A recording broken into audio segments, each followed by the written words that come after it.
서울에 노숙인들을 상대로 해서 그 식사 봉사하는 교회가 있습니다.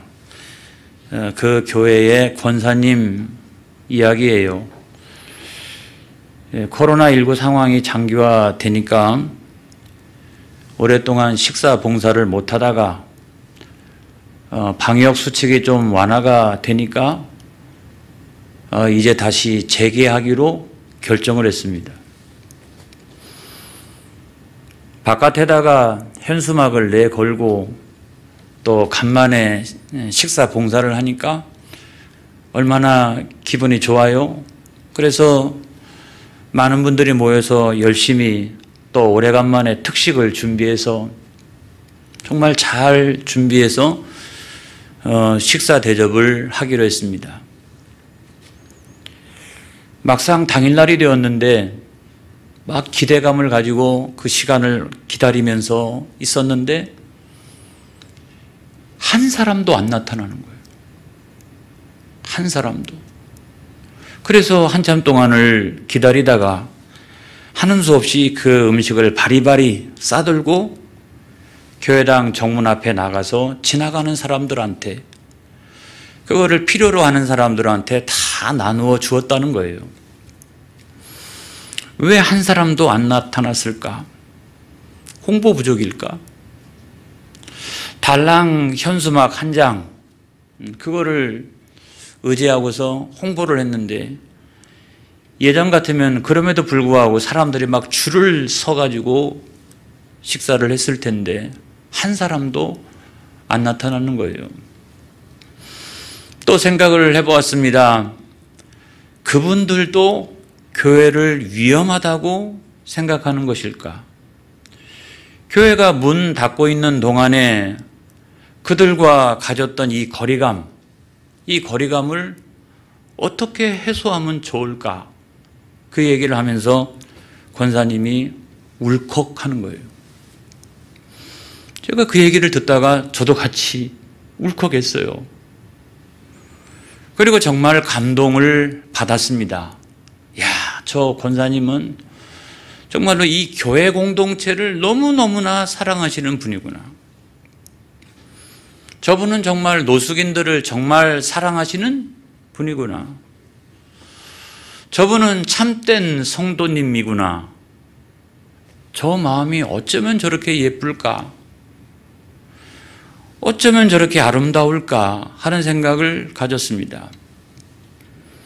오늘 성경 말씀에 보면 그와 정반대되는 사람들이 등장하고 있어요. 우리가 잘 아는 대로 발락과 발람입니다. 성경에 보면 이 발자가 들어간 사람 치고 좋은 사람이 없더라고요. 보디발, 애굽의 시위대장, 소발, 그 욥의 3명의 친구 가운데 한 사람, 나발. 그래서 다윗이 많이 어려울 때 좀 도와달라고 했더니 부자이면서도 그것을 거절했던 나발. 그죠? 좋은 사람이 없어요. 우리 교회 안에 혹시 이름 가운데 발자가 들어가시는 분이 있습니까? 없어요? 제가 어저께 하루 종일 곰곰이 생각을 해봤는데 우리 교회는 없더라고요. 제가 혹시 몰라서 질문합니다. 이름 가운데 발자가 들어가시는 분이 있습니까? 아시는 분이 있으면 손을 들고 말씀해 주시기 바랍니다. 없습니까? 하나님 아버지 감사합니다.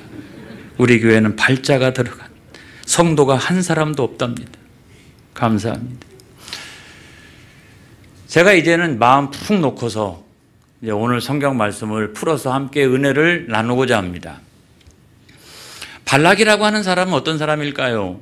모압 왕이죠. 그에게는 두려운 마음이 있었습니다. 2가지 이유 때문에. 하나는 군사적인 이유. 저 남쪽으로부터 이스라엘 백성들이 한 200만 명에서 300만 명 되는 사람들이 올라오고 있대요. 그런데 올라오다가 아모리 사람들을 진멸시켜버리고 또 바산 사람들을 진멸시켜버리고 그리고 지금 모압 평지에 탁 진을 치고 있는 거예요. 두 번째로는 그들이 이렇게 올라오면서 그 많은 숫자가 만약에 밭이나 또는 포도원이나 우물물이나 이런 것을 손상시키면 어떡합니까? 엄청나게 많은 사람들이 올라오니까 경제적인 피해 또 손해를 보겠다 이런 생각을 가졌습니다. 그래서 뭐 자기 군사들을 다 동원해가지고 데리고 나가서 싸우자니 이미 아모리나 바산 족속도 똑같이 했었는데 그들은 다 진멸당했단 말이죠. 용기가 안 나는 거예요. 그래서 어떻게 하면 좋을까 생각하다가 저 이스라엘을 저주하면 좋겠다는 생각을 했어요. 그래서 초청한 사람이 누구냐면 발람인데 그 발람은 점술가예요. 점술가. 여러 주석서나 이런 데 보게 되면 뭐 메소포타미아 지방에 그 지방에 아주 유명한 그런 예언자와 선지자라 그렇게 이야기를 하고 있는데 저는 아무리 성경을 읽어봐도 더 높이 평가해 주고 싶지가 않아요. 그는 그냥 점술가예요. 왜 그러느냐? 그런 여러분 복채를 받고서도 더 많은 복채를 받기 위해서 처음에는 거절했던 사람입니다. 그리고 하나님을 아는 지식이 별로 없어요. 그리고 그 영혼이 구원을 받았겠구나라고 생각할 만큼 그 어떤 것도 없었습니다. 돈만 많이 주면 또는 자기의 존귀함이라고 성경은 표현하고 있는데 자기의 명예만 높여줄 수 있다라고 하면 어떤 일이든지 할 수 있는 탐욕스러운 종교인이죠. 여러분 예수 믿는 사람하고 종교인은 다릅니다. 종교인은 그 종교에 대하여 아는 사람이에요. 기독교가 어떤지, 불교가 어떤지, 이슬람교가 어떤지 그거를 아는 사람이죠. 그런데 정말 교인이라고 하는 건 뭐냐면 그 믿는 바 대상을 마음속에 구주로 영접한 사람들을 말하는 겁니다.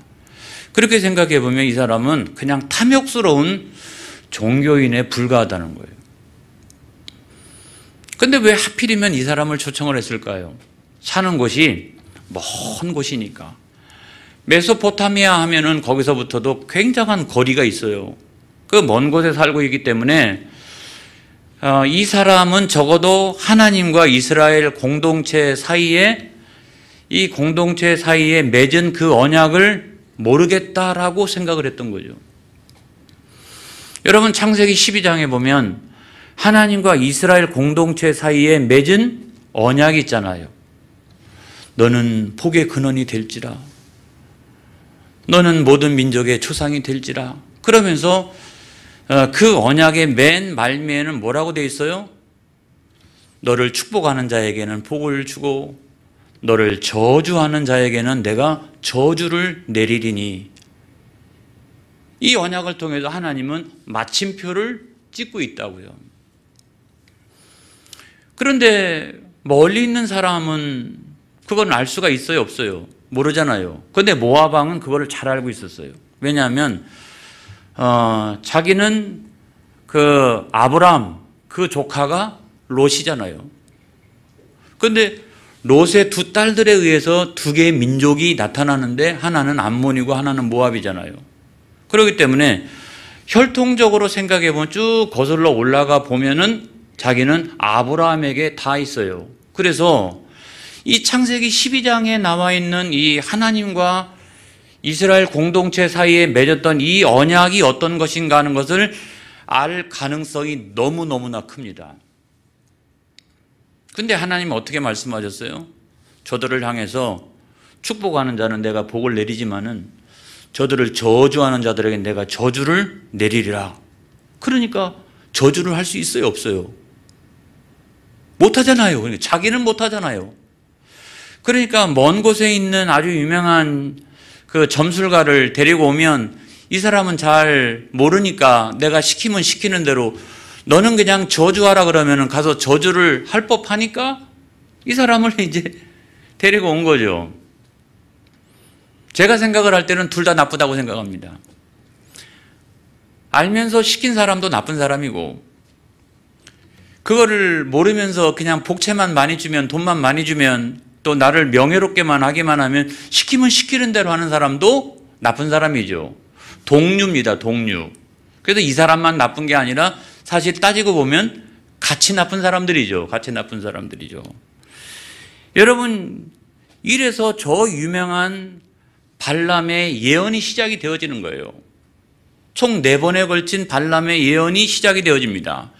근데 제가 그거를 점술이라고 얘기하지 않고 이거를 예언이라고 이야기하는 이유가 있어요. 왜냐하면 발람이 복채를 많이 받고서 이제 출발을 하는데 그날 밤에 하나님 나타나셨어요. 그래가지고 주셨던 말씀이 여러분 민수기 22장 12절에 있는 말씀입니다. 한번 보겠습니다. 다 같이 시작. 하나님이 발람에게 이르시되 너는 그들과 함께 가지도 말고 그 백성을 저주하지도 말라.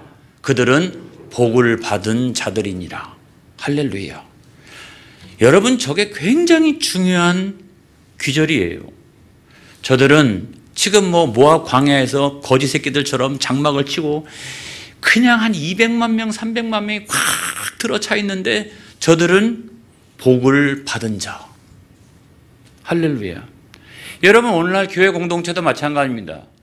우리는 저 영원한 천국을 향해서 가면서 우리는 광야 한복판에서 장막을 치고 있는 사람들과 같습니다. 근데 세상 사람들하고 절대로 우리는 동류의 사람들이 아니라는 거예요. 우리는 뭐다? 복을 받은 사람들이라는. 할렐루야. 그거를 언제나 우리는 명심하고 있어야 돼요. 가진 것이 없어도, 배운 것이 없어도, 또 인생에서 명예가 높지 못해도 나는 하나님께로부터 복을 받은 사람들이다. 이거를 여러분 믿으시기를 주의 이름으로 축원합니다. 그러면 가지 말아야 되는데 이 사람 믿음이 없다는 게 뻔한 게 복채를 조금 더 준다니까 길을 나서는 거예요. 막 이제 오고 있는데 이번에는 여호와의 사자는 예수님이십니다. 여호와의 사자가 칼을 빼어들고서 나타나가 길을 막는 거예요. 그런데 그걸 먼저 본 것은 나귀였습니다. 나귀가 먼저 보고서 깜짝 놀래가지고 3번씩이나 말이죠. 밭으로 들어가고 이리저리 피해 다니고 안 가려고 그러는 거예요. 안 가려고 그러는 거예요. 그러니까 주인이 어떻게 합니까? 막 채찍질을 계속하고 나중에 막 지팡이로 때리고 이러니까 하나님께서 그 나귀의 입을 열어주셨어요. 나귀가 뭐라고 얘기합니까? 왜 때려요? 왜 때려? 왜 때려? 내가 언제 이와 같이 행동한 적이 있습니까? 나귀가 그래요. 여러분, 동물들을 사랑하시길 바랍니다. 동물들을 학대하면 어느 순간에 말을 할 수가 있다. 말을 할 수가 있다. 왜 때리느냐고, 왜 때리느냐고. 그런데 이번에는 하나님께서 이 발람의 눈을 열어주셨어요. 눈을 열어가지고 이렇게 보니까 말이죠. 여호와의 사자가 앞에 탁 가로막고 있는데 여호와의 사자가 막 서로 이제 대화를 나누는 거예요. 하나님이 기뻐하지 않으신다면 나는 안 가겠습니다. 그렇죠? 사실은 복채받고 여기까지 왔으면서 나는 안 가겠습니다. 그래. 가고 싶죠, 지금도. 그런데 하나님께서 못을 박아버려요. 그게 뭐냐면 민수기 22장 35절에 있는 말씀입니다. 못을 탁 박아버려요. 다 같이 시작. 여호와의 사자가 발람에게 이르되 그 사람들과 함께 가라. 내가 내게 이르는 말만 말할지니라. 발락의 고관들과 함께 가니라 그랬어요. 하나님께서 분명히 말씀하셨어요. 너 내가 이르는 말만 가서 해. 그러면 가도 좋다.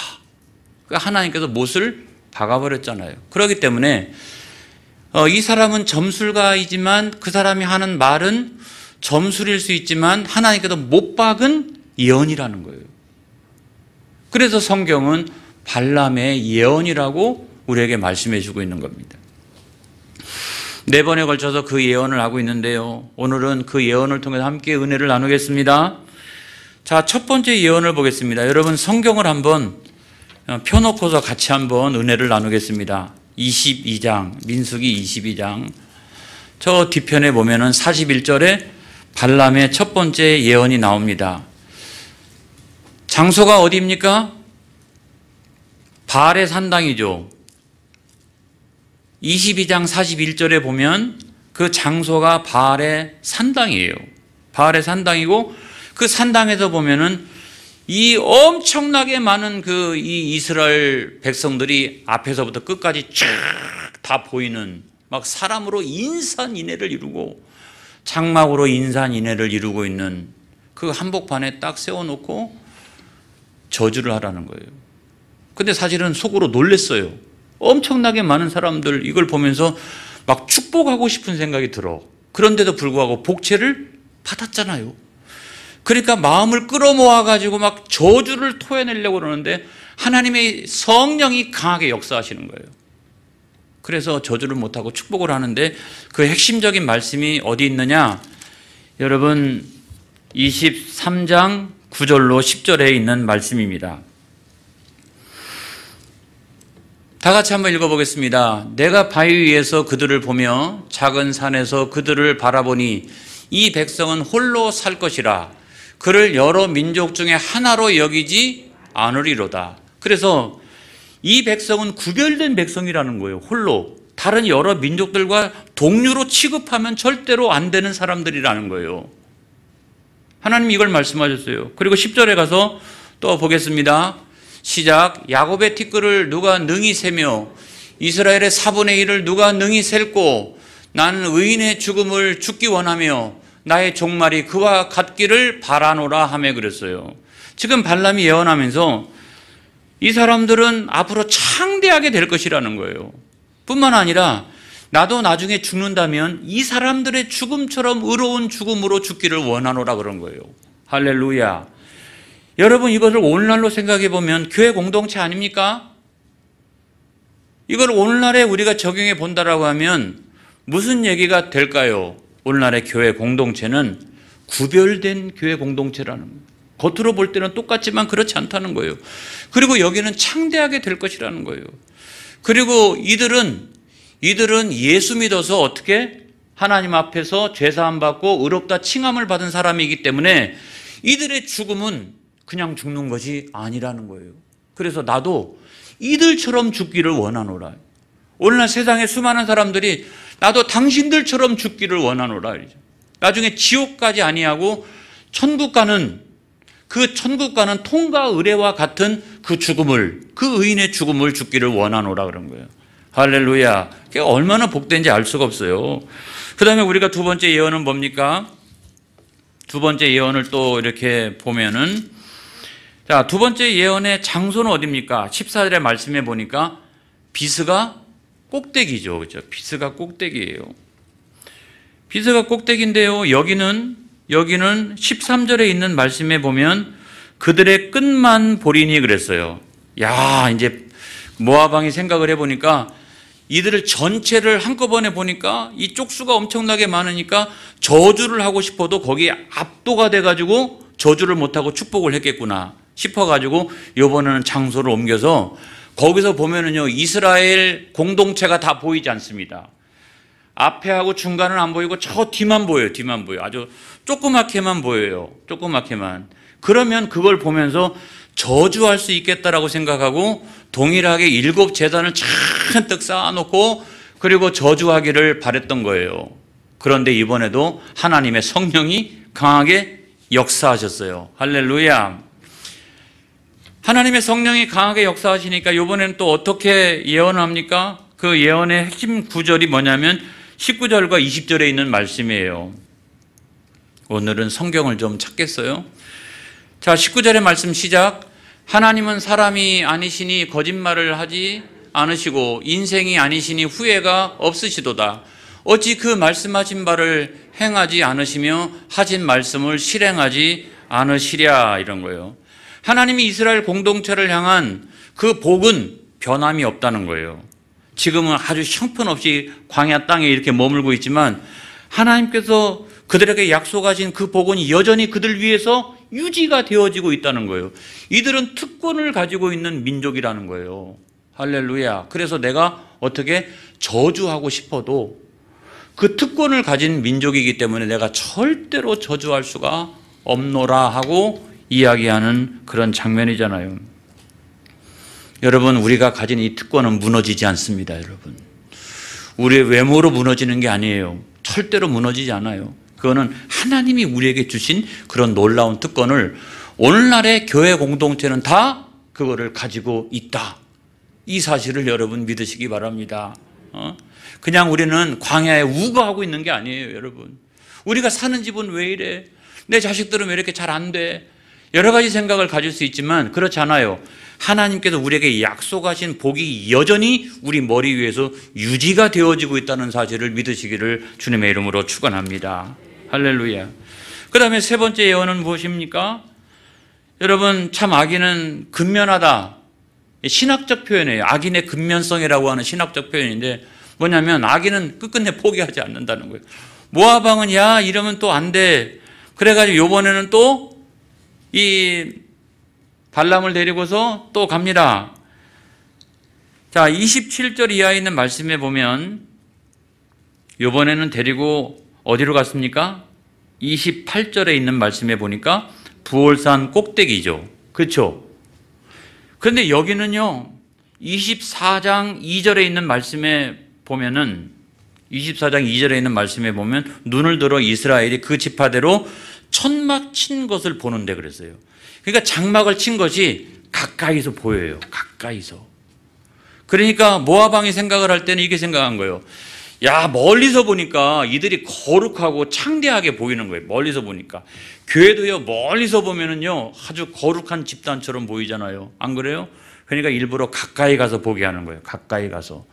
그러면 뭐 가까이 장막 안에서 매일같이 먹고 거기서 자고 또 옆 사람과 교제를 나누고 때로는 싸울 때도 있고 별별 일들이 다 있잖아요. 그러면 원래 인간은 그래, 원래. 저 특별한 백성, 저 특권을 가지고 있는 백성이라 할지라도 원래 인간은 그래. 왜냐하면 가까이서 보면 그 장막 하나를 이렇게 들여다보면 우리가 그런 마음을 가질 수 있거든요. 그래서 가까이 보게 해서 저주가 입에서 절로 나오도록 그것으로 안내를 한 거죠. 그런데도 소용없어요.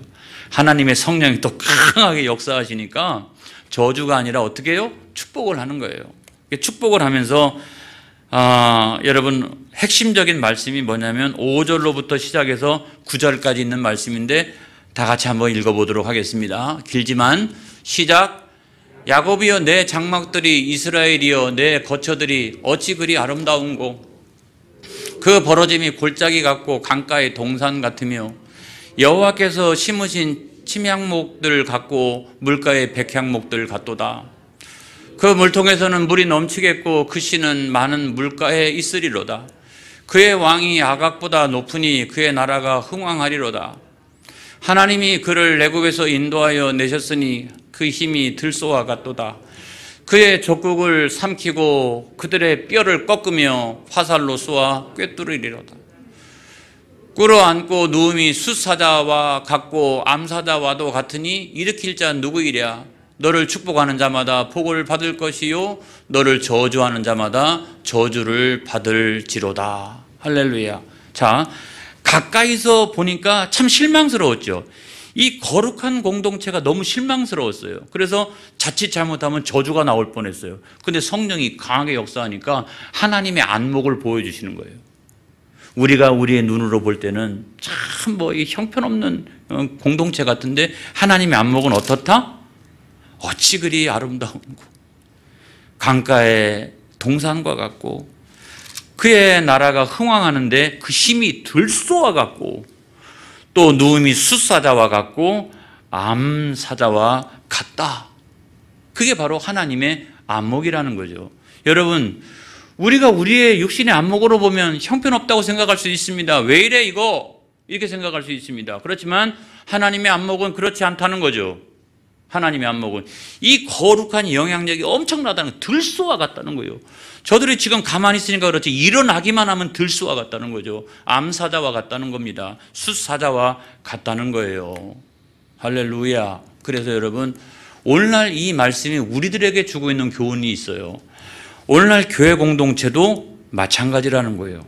우리가 볼 때는 다소 실망스러운 부분이 있을지라도 하나님의 안목으로 보면 시냇가에 심은 나무라는 거예요. 이게 시냇가에 심은 나무라는 거예요. 이것이 장차 일어나기만 하면 영향력을 나타내기만 하면 들쏘아 갖고 암사자나 수사자와도 같이 거룩한 영향력을 펼치게 될 것이라고 말씀하고 있는 거예요. 할렐루야. 그렇기 때문에 함부로 여기 성경 말씀의 결론은 뭡니까? 너를 축복하는 자에게는 복을 내리고 너를 저주하는 자에게는 저주를 내리리라. 결론이 뭡니까? 결론이 뭐예요? 함부로 교회 공동체에다 돌 던지지 마라. 세상 사람들도 마찬가지입니다. 함부로 교회 공동체에다가 돌 던지면 안 돼요. 그 사람이 잘 될 수가 없어요. 더군다나 교회 안에서도 마찬가지입니다. 함부로 교회를 욕해서는 안 돼요. 교회 공동체를. 왜냐하면 성경에 똑 떨어진 약속이 거기에 있기 때문에 그렇다는 거예요. 함부로 교회는 다루는 게 아니에요. 그건 우리의 생각이지. 하나님의 안목은 그렇게 안 보신다는 거예요. 이걸 믿으시기를 바랍니다. 자, 마지막 네 번째 예언은 뭡니까? 이게 오늘 성경 본문이죠. 야, 모압 왕이 너무너무 실망했어요. 그래서 발람한테 뭐라고 얘기합니까? 가라 그랬어요. 가라, 가, 너 소용없다. 그렇게 이야기했더니 발람이 갈 때 가더라도 내가 마지막 예언은 하고 가겠노라고 그렇게 이야기를 한 거죠. 그러면서 여러분 오늘 우리가 읽었던 본문의 말씀 가장 중요한 핵심 구절이 17절 말씀과 19절에 있는 말씀입니다. 다 같이 한번 읽어보겠습니다. 오늘 본문이기 때문에 영상에 없습니다. 시작. 내가 그를 보아도 이때 일이 아니며 내가 그를 바라보아도 가까운 일이 아니로다. 한 별이 야곱에게서 나오며 한 규가 이스라엘에게서 일어나서 모압을 이쪽에서 저쪽까지 쳐서 무찌르고 또 셋의 자식들을 다 멸하리로다. 19절. 주권자가 야곱에게서 나서 남은 자들을 그 성읍에서 멸절하리로다. 할렐루야. 여러분, 내가 지금부터 하는 예언은 이 가까이 있는 예언이 아니라는 거예요. 멀리 역사에 멀리 있는 그런 예언이라는 거죠. 그래서 마지막 그 종말의 때를 바라보고 지금 예언하는데 그때가 되면 야곱에게서 한 별이 나온다는 거죠. 이스라엘에게서 뭐가? 한 규가 나온다는 거예요. 여러분 새벽별 아닙니까? 예수님, 그죠? 별을 따라 이렇게 동방박사 그런 얘기를 생각해 보면 그 예수님을 상징적으로 표현해 주고 있는 거죠. 그게 언젠가 예수 그리스도가 세상 가운데 오셔서 천하 만국을 다 심판하시게 될 것이다. 그분이야말로 이 온 우주 역사 만물의 19절 주권자시라. 할렐루야. 이게 마지막 예언이었어요. 그래서 복음이다, 복음. 이거 참 복음이다. 마치 뭐 사복음서를 읽는 거와 같지 않습니까? 복음이라는 거예요, 복음. 여러분, 인생의 주권자는 예수님이십니다. 오늘날 교회 공동체는 다른 거 없어요. 우리의 주권자 되시는 그 예수님, 그 예수님이 인도하시는 대로 우리는 가는 거예요. 그래서 여러분 때때로 물질로 우리의 인생의 문제가 해결되지 않습니다. 복채를 많이 준다고 또 재물을 많이 쌓는다고 그것으로 우리 인생의 문제가 해결되어지는 것이 결코 아니라고 하는 거예요. 터가 나빠, 터가. 여기가 아닌가 봐. 그래가지고 산을 계속 옮겨 다니잖아요. 장소가 나빠, 장소가. 그래가지고 사람들이 옮겨 다니는 사람들도 많습니다. 여러분, 그것도 문제가 아닌 거예요. 인생의 주권자는 누구시라? 예수님이시라. 할렐루야. 그래서 예수님께서 우리에게 하셨던 그 모든 약속들이 반드시 성취가 될 것이다. 예수님은 승리자시라. 우리도 반드시 승리하도록 되어져 있다. 할렐루야. 승리하는 여러분 되시기를 주님의 이름으로 축원합니다. 할렐루야. 기도하겠습니다.